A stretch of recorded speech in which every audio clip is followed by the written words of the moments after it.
explore the evolving artist. We'll delve into our creative processes, how our work transforms over time, and the continuous journey of growth in art. Our first question is, how did you discover your preferred medium, and how has that evolved over time?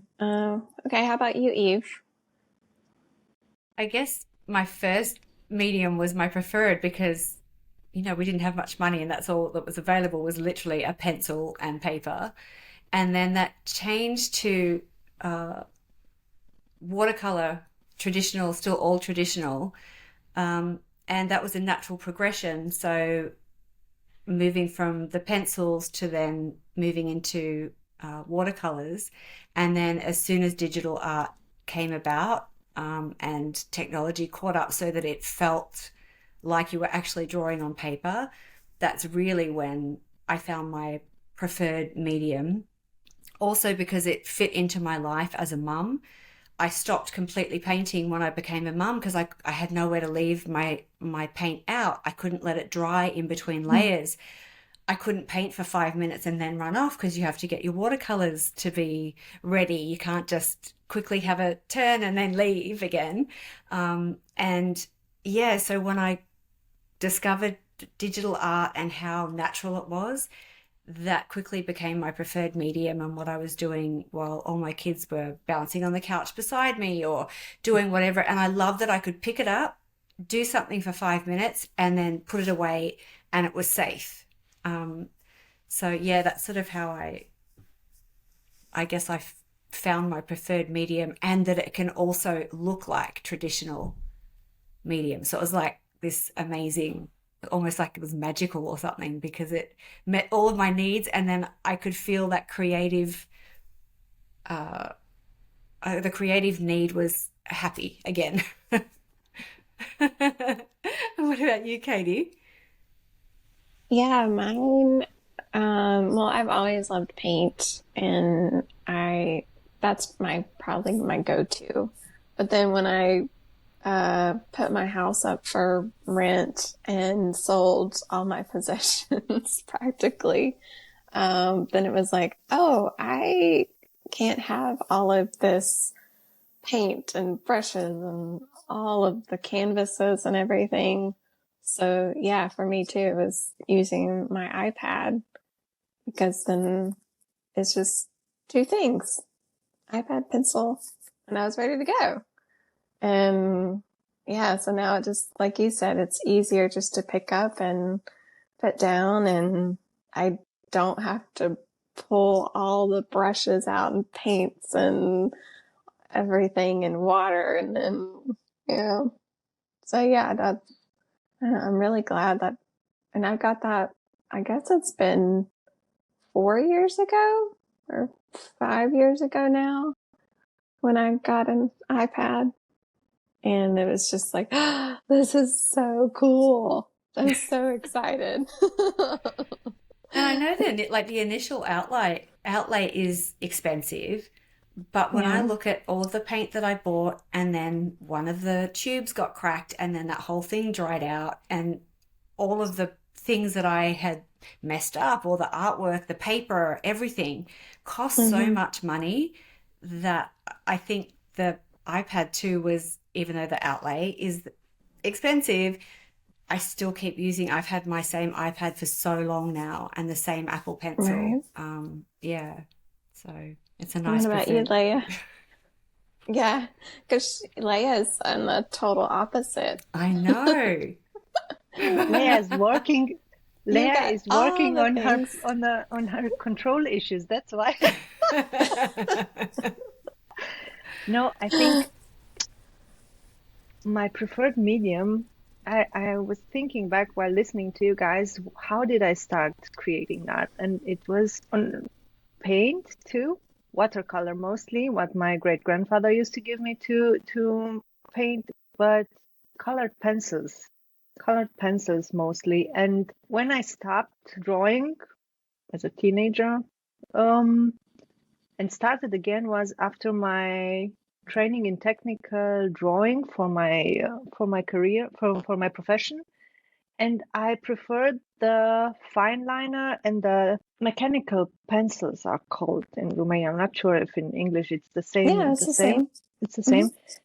Because of the control I had, because of my training actually, and I liked the precision and the control became a problem, or I realized it was a problem and started to work balancing it out with resin and mediums I couldn't fully control or couldn't control the same as I did with fine liners and drawings in an attempt to find my inner balance. And then, like you guys, for similar reasons, I decided to invest in an iPad a few years ago because in order to be able to bring my passion together with my profession, to be able to be creative, even though when I'm not necessarily in the studio or at home and have all my stuff, all my pencils or fine liners and so on, I discovered I can draw digitally, even though it was difficult for me at first. Because Yeah. to draw a line with an Apple Pencil, it's not quite the same as to draw it with a 0.5 millimeters fine liner, but it definitely was helpful. And I enjoy changing mediums depending on what I need to do in order to be able to do what I want to do also. Does that make sense? Yeah. Yeah. Yeah. Makes perfect sense. Thank you. Thank you. Cool. But how did you figure out with your epoxy that that's what Oh, you that comes were from a like, yes. failure, from Oh. a technical failure of a fine liner. I actually Mm. used to draw pretty big formats in fine liner, pens, and I drew this big, beautiful mandala sort of design in red and turquoise and purple. And we lived at the time in another apartment where we had a lot of window fronts on Mhm. our living room. And I used to leave my drawings, my drawing stuff on the table in order to be able to continue on the evening. And my drawing lay on the table the whole day. And because of ultraviolet, because of sun, it faded. The red Um, ink faded, and I redid it a couple of times. And as stubborn as you said you are, Katie, I decided I am not going to lose this. So I started. That was actually a turning point for my practice, because I started scanning my stuff in order to not lose it if anything happens, and I started looking for something to seal the drawings in order to protect them, and stumbled upon epoxy. And that's how I started working with resin, by figuring out the material was difficult and started taking classes in order to manage it, and found it to be really fascinating and exactly what I needed in order to let go of control. cool. You know, that's one of my weaknesses is watching people pour resin on YouTube Hmm. because it's so and like they'll be mixing it and then to see the effects of when they pour the different colors into different colors and then add metallics and things like that. It's really Oh, really yes. calming and satisfying to watch. Yes, that's very satisfying. I admit it. I sometimes go down that rabbit hole too. What was your first big success as an artist, and how did it impact you? Katie, how about you? Hmm, that's a good question. First big success as an artist. Well, it's probably the one with the lady that had me draw the flowers for, and then she gave me money for it. And it was like, you know, um, yeah, that was probably, and then I made some things for, a craft show, and I sold a few there, and it was like strangers, and it was like, oh, okay, strangers actually like this too. So maybe this could be something. So yeah, that was probably the first one. And then it's kind of like, okay, come on, keep going, keep going. Open the door for you, a Yeah. possibility. Yes. Possibilities. Yes. Nice. What about you, Eve Oh my or gosh, I Leia? guess there's a few. Yeah, Leia, did you want to jump in first? My first big success as an artist.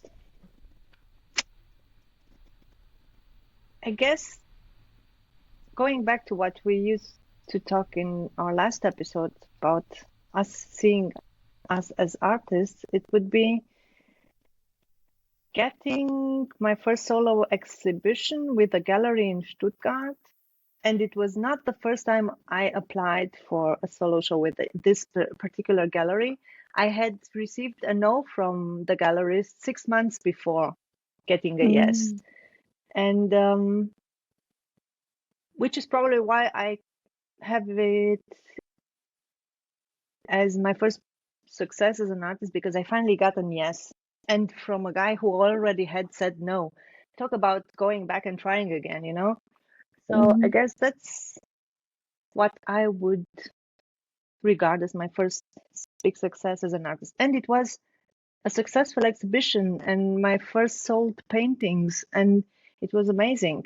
Just getting the confirmation I was right trying again. So, yeah, just sometimes it's all about the timing, I guess, and the opportunity. How about you, Eve? Mm. Well, yeah, I think also your persistence. I learn a lot from when people share what they did leading up to the success, because then you realize there was that turning point at some stage where you can be working, working, working, you think, oh, what's the point? And you can give up. And you don't know that next week is the week that's going to be the difference. Yep. Or that's the week you're going to get a licensing agent or whatever it is. And I think a lot of people who don't get to that success, like you clearly wrote back to those people again. And if you don't get that success, whatever that success means for you as what's that Mm. big break or whatever that you're going for, um, that you don't realize how hard people worked beforehand to get that moment. Yeah, I like that. Yeah, There's so seldom that success is overnight, maybe never, but it's the amount of work we don't see for the people who actually make it that's inspiring me to keep going. Because, like I said, I got a no from this gallerist, and I started following him on Facebook, and 6 months later, he wrote an open call. He published an open call for the gallery. He was opening up the gallery again and looking for artists, and I Mm. thought, well, why not? The worst thing that can happen, he says no again. He had already looked at my stuff and said, I have good work. It's just not the right fit for me at the moment. So I tried again and I got a yes. Yay. yeah, Lesson learned. yeah. Yeah. And did that give you confidence for the, Definitely. yeah, Definitely. yeah. Yeah. Because a no could always turn into a yes. Yes. That's Yeah, why that's what I mean with lesson learned. I mean, it's so easy to think, oh, I'll probably get a no. Why try? And then what I learned with that experience, particularly, was why do I have to decide for them what they're going to say? They just might surprise me. So just ask. Might be a yes. you're right, because you don't know Mm. why it's a no. It could be a no because they're Yep, already booked for that 6 months. And exactly. yeah, there's so many reasons why you get a no. It doesn't mean they don't like your art. And I think that's the thing we think of the first is, I got a no, that's it, I'm crushed, I'm done. We take it Right. personally. Yeah, and it's not Yeah, personally. So many times it's something we didn't even think of. It might be the reason behind it. So, yeah, yeah, why decide for them, you know? yeah. And I think it's interesting because I listen to your answers and I think what you are holding for success is different. And I think that's important for artists is what is success to you? Because what is successful, like Katie, my first in my mind was my most successful moment was when I got that first payment of 60 Australian dollars for an artwork I Mm-hmm. created.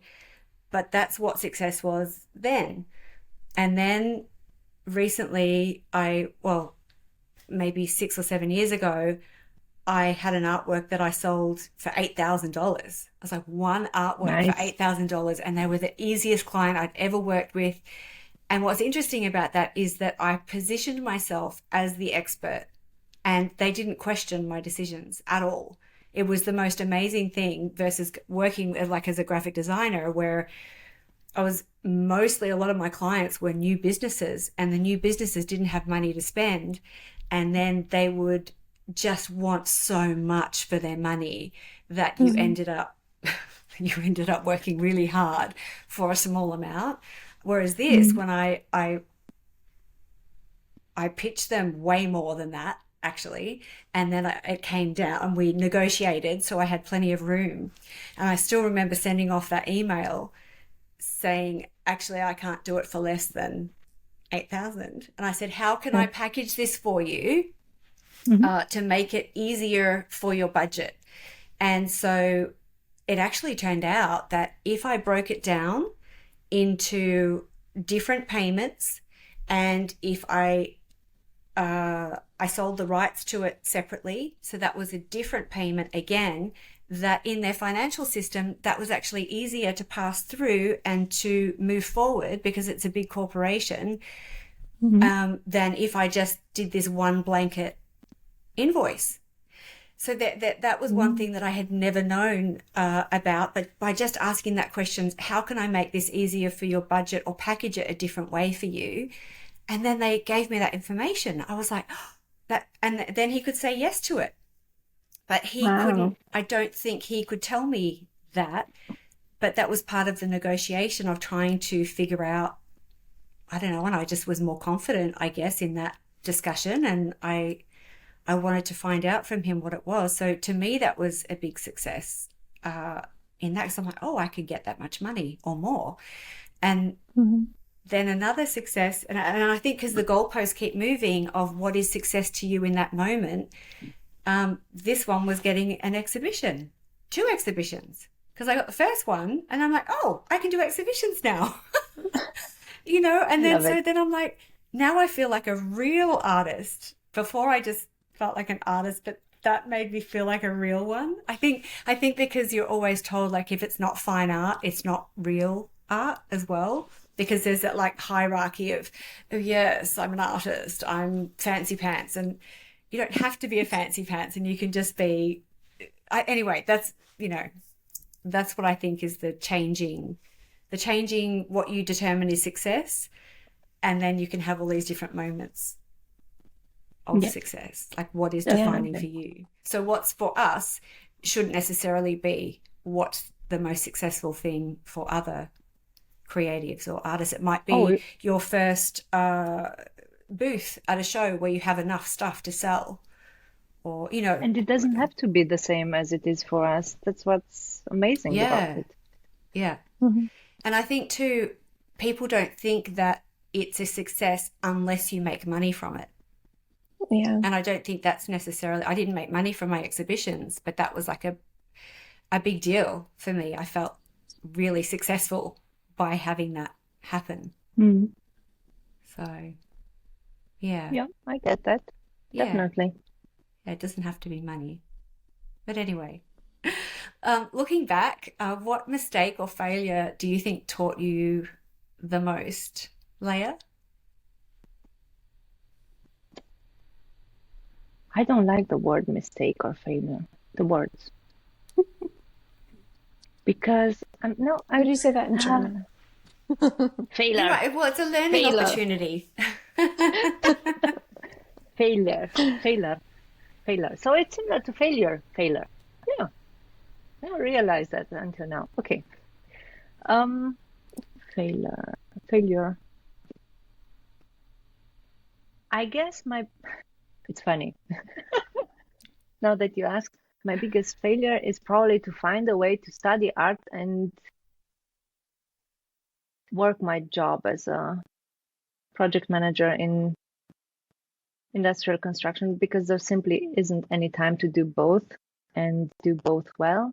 And at the time where I was trying to find a way to bring these together and being fixed on I have to study in order to be a real artist. Yes, I went through that phase too. Um, it did feel like a failure. And then again, now looking back, it was the best opportunity to find my own way to navigate it. And I have to say, it was again being supported by my family, people I love, and people who love me, who ask me, well, why is it so important to you to do this since you are already doing it and are obviously an artist? But hearing it from them helped me realize that they were right. But the reason, maybe that's why I don't like the words mistake or failure too, because in Argentine tango, our teacher, the one who taught us to dance in 2010, used to tell us when we felt like we had two left feet and weren't able to walk 3 steps without bumping into our dance partner, he used to say, there isn't such a thing as a mistake. It's just an opportunity to do it otherwise. And I really loved that and hung onto it because it's such a valuable lesson again. So my so-called failure not being able to study led me on a very different creative path, but one I very much enjoy and love, and I'm sure today it's the right one for me. So yeah, I hope that answers the question. Yeah, I Yeah, think so. yeah. How about you, Eve? Oh my gosh, What I would agree. I you? think that a failure or a mistake is more those moments presenting themselves as opportunities to grow or to change something or not. It might help you realize that yes, this is the path that you want or whatever. I guess maybe that's just for me would be just the growing confidence in calling yourself an artist, being an artist, um, and protecting it. So in the beginning, I think it was definitely realizing I had to protect it because I didn't have, and being a younger person, you can't always choose your surroundings until you're older. Um, and then once I was old enough, realizing to protect it from people who I don't trust. So I would protect my art. And then growing older and older, now I just don't care. I don't care what people think of my art. You love it. It's the same as for yourself. You don't care if people like you or not, and that's such a nice place to arrive at.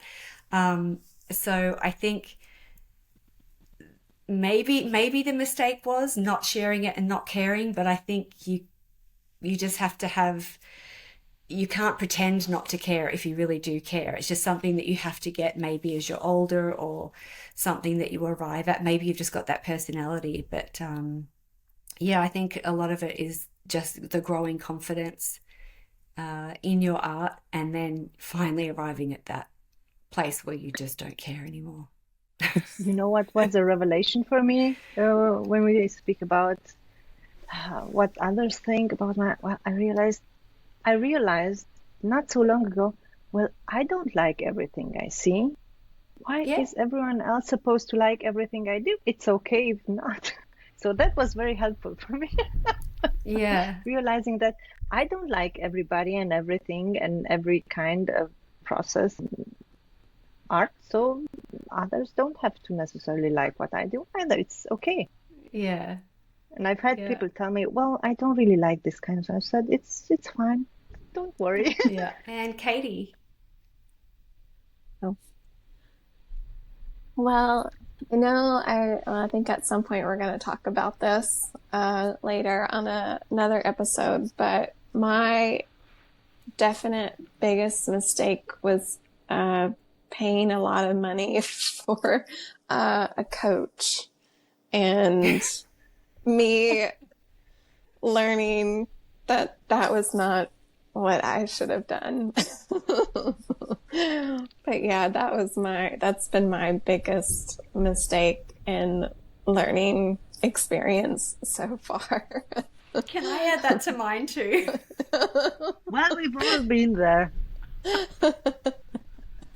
Oh my But gosh. may I make a suggestion for reframing this?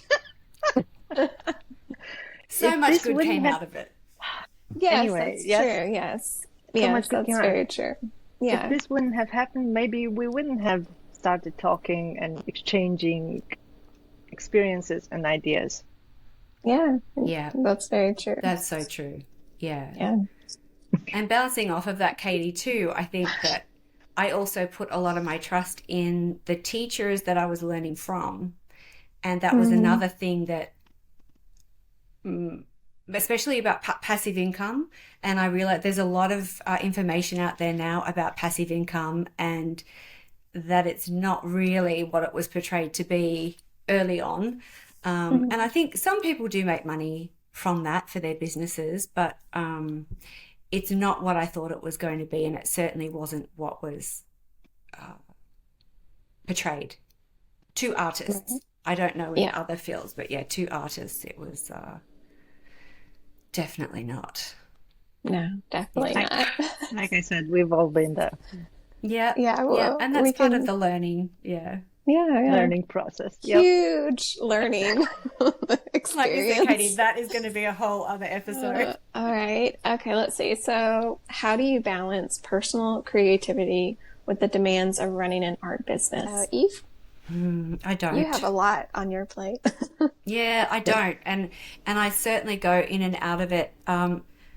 In terms of staying creative, I think it was someone who was writing a book. I was listening to some podcast about how do you get through writing a novel when it's such a big book and it's such a huge project that might take 2 years?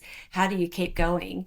And Hmm. when you're staring at the blank page and you've got nothing to write, whoever was being interviewed said something about just showing up, and you show up and you write and you can't wait for inspiration. And so I think having this personal creativity, and there's just some days where it's so busy and your life is crazy and you've got the kids and the husband, and yeah, you just don't feel like creating art. And sometimes I don't beat myself up if I don't create art either, and I take breaks, and I don't like this word, but intentional breaks. I'm not trying to be but I do intentionally take breaks as well.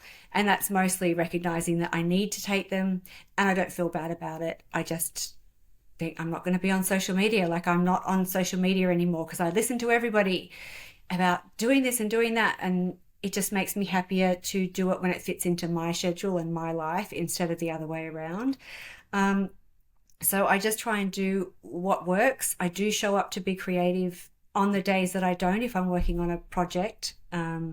Like even at the moment, I'm working on a personal project this year, a creative project, and it's a bigger project. And I think I've got to do like 26 illustrations, and it's a lot. And I realize that I get to these bumps in the road, and then when I'm trying to fit it in with such a crazy year that it's been, I'm just plugging away at it. So I guess I'm trying to find balance when it comes to it's not balanced, and maybe over the year it might be balanced.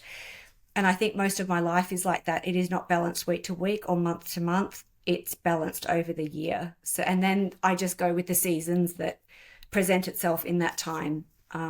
Yeah. So I don't know. It's a challenge, I think. Are you finding it easy, like with work and creativity, Katie, and then trying to get things uploaded and doing all your artwork? How is that for you? I'm kind of like you. I kind of go in seasons because, like, the last month, I haven't drawn anything new at all. I've been more focusing on like my Etsy shop and revamping and trying to get things situated. But yeah, I do the same thing. I go in seasons. I'm like, I Yeah. don't feel like it today. But Yeah. a lot of times it's after work and I'm sitting on the sofa and I have a show on or a movie on and I can sit and draw for like an hour or two sometimes. But Yeah, I'm just kind of like, Yeah. And I think that's okay. yeah, that's Yeah. kind of where I used to beat myself up about it a lot. I'm like, come on, you've got to do this. Same And Yeah. here. Yep. then, yeah, and then it was like, well, now I don't really want to do this anymore. And so then it's, yeah, that constant back Yeah. and forth. And now I'm like, it's okay. I'll just sit here and drink hot chocolate. Yeah. It's always a good idea. Mhm. What about you, Leia? Yeah, I used to beat myself up too because I really wanted to create art, and then I'd have to first get done what I had to get done, and I was trying to do it all, and that just kind of ruins it for me if I put too much pressure on myself. So I I think it's Elizabeth Gilbert's Big Magic where she explains this concept of creative ideas trying to find their way into the world through a specific medium Hmm. or artist. I think it was her. And Mm. ever since reading that book, um, it has to do with the fact that because of my job, I do have to drive long distances where I have between calls, I have time to think on all the stuff I would rather be doing than just driving my car toward a specific destination right now. And it used to add up to quite a lot of stuff that I would wish to try or ponder on my creative projects. And especially when I started mixing the media and discovering, like you said, Eve, Artivive and how I could bring it all together. And then I read this book and thought, oh my God, but what if this creative idea that's trying to find its way into the world will get bored by waiting on me to finally get in the studio and do something and find someone else find someone else to actually make it in the world. And then I realized, well, it's okay because if you look at it like that, I will probably get another idea and spin it. Yeah. But until I got but until I got so far, it was a struggle. So balancing personal creativity with my job and my tasks and everything I have to do nowadays looks like scheduling time for it, but allowing myself to Yeah. step away from the studio and from the work and the tasks and art business admin stuff, which I don't necessarily like, but it's kind of fun when it's working. Um, yeah, taking a step back and just going out for a horse ride if it's Saturday, and I'd rather be doing that because it's important to take a break too, or hot chocolate, like you said, Katie. So yeah, whatever works, just not put pressure on myself anymore. I guess it's what Yeah. works best, and the ideas keep coming. And if I'm not the one bringing this creative idea into the world, it's fine. It will come the next one. Yeah. I've been thinking a lot about that big magic. I've forgotten the name of the book because the personal project I'm working on this year is something that I created when I was in my early 20s.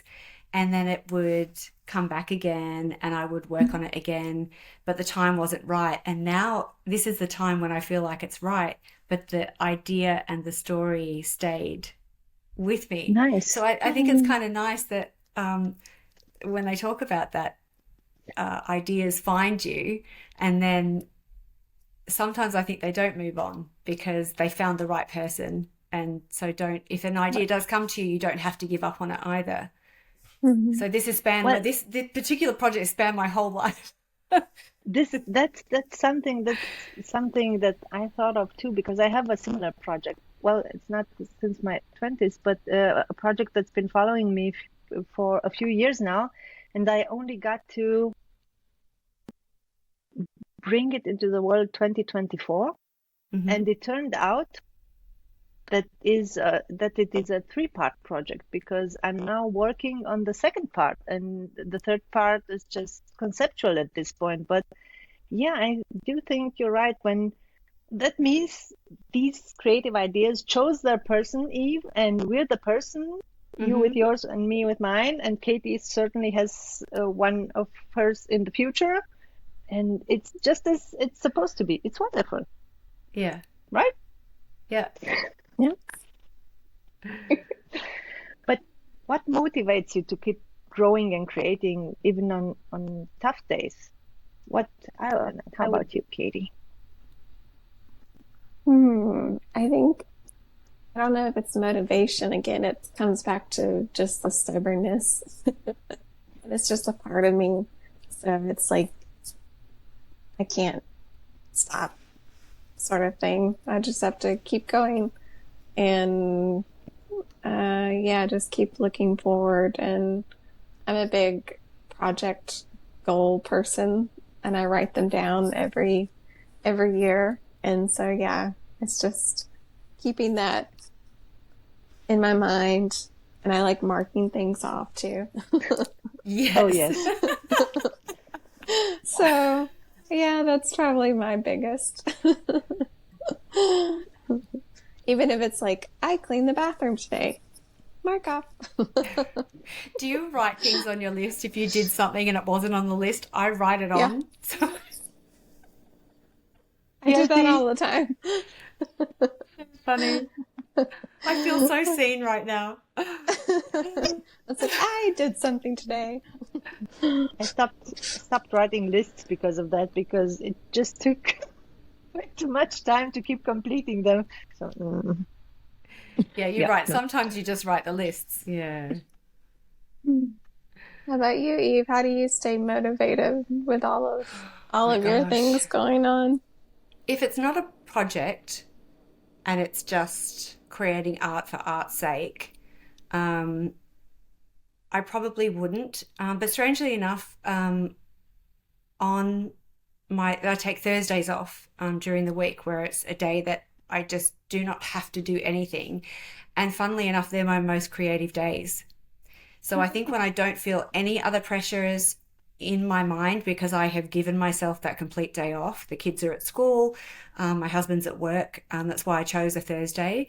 Um, yeah, it's I just sit there with my iPad and I create, or I'll sit there with my paints and just paint because it almost feels like an indulgence to paint. So Mm-hmm. those are my days that I work mostly on that. But when it's project based, I show up. So like this personal project that I'm working on, I'll just say to myself, I'll give myself a really small time limit of 20 minutes, and it will always end up going into a few hours. So it's definitely not motivation that keeps me going, or inspiration. I can't operate on either of those because they're too, uh, gosh, what's the word? Temperamental.